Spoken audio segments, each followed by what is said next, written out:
to produce 3 short videos on the Aireon restoration, or at least refurbishing, bringing these boxes back to life.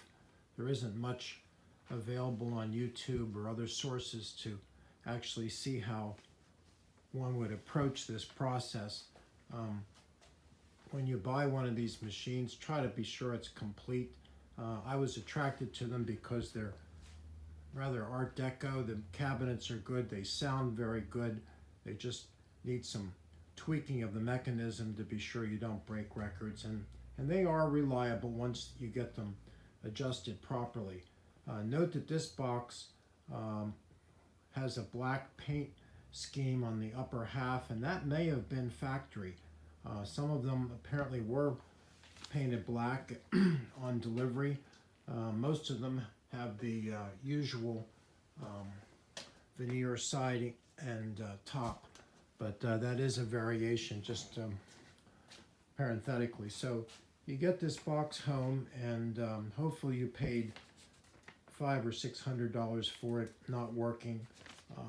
You have to be careful because after 75 years, some of the parts are warping, and even if the mech looks to be okay, there could be a cracked casting or a warpage that would require some expensive parts to be added.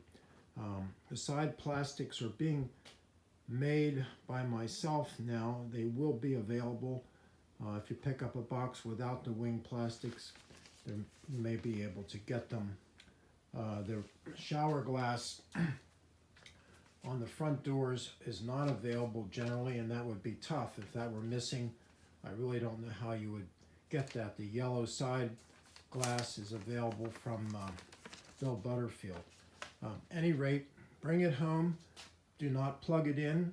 What I do is take out the mechanism and oil it and see if it will cycle manually by turning the shaft. Now, someone here has put in a Wurlitzer mech motor. Is certainly a homemade job.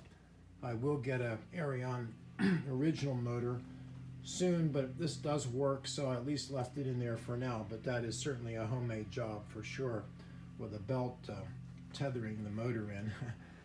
Any rate, certainly go through the whole cycle manually to be sure it doesn't bind and that there are no broken or warped parts. That's important. The original mechanism was wired so that the turntable started when the selection was made, and the turntable rotated at all times through the cycle. I don't particularly care for that, and I have rewired these machines to allow the turntable to be off during the cycling, and then it turns on only when the record sets down, and we have a single pole double throw switch here that shuts off the mech and turns on the turntable. And then at the end of the record, there's a side switch here that was a mute switch. Originally, I now use that blade switch to start the mech motor again at record reject.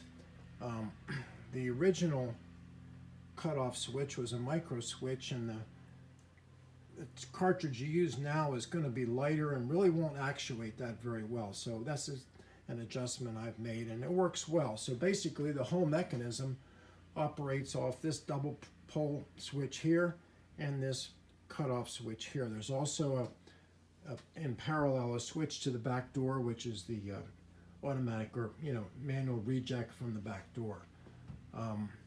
That's basically what we're looking at here with the cycle. There's several adjustments you need to make. I would do that with initially with the record rack off. That's a lot of weight on the machine.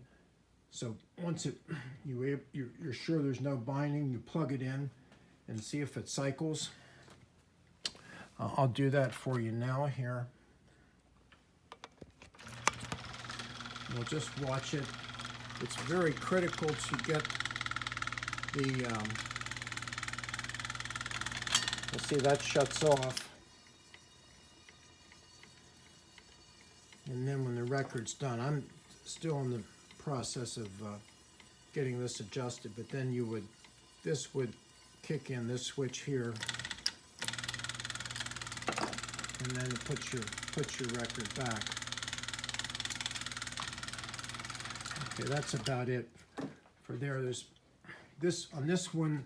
The clutch adjustment is here. If your record tray, which is heavy, won't be moved back and forth when the motor's running, it means your clutch is too loose, and you turn it clockwise here, and that will allow the mech to move the heavy record rack and make a selection. This motor is struggling a little bit, but remember, it's not the original motor.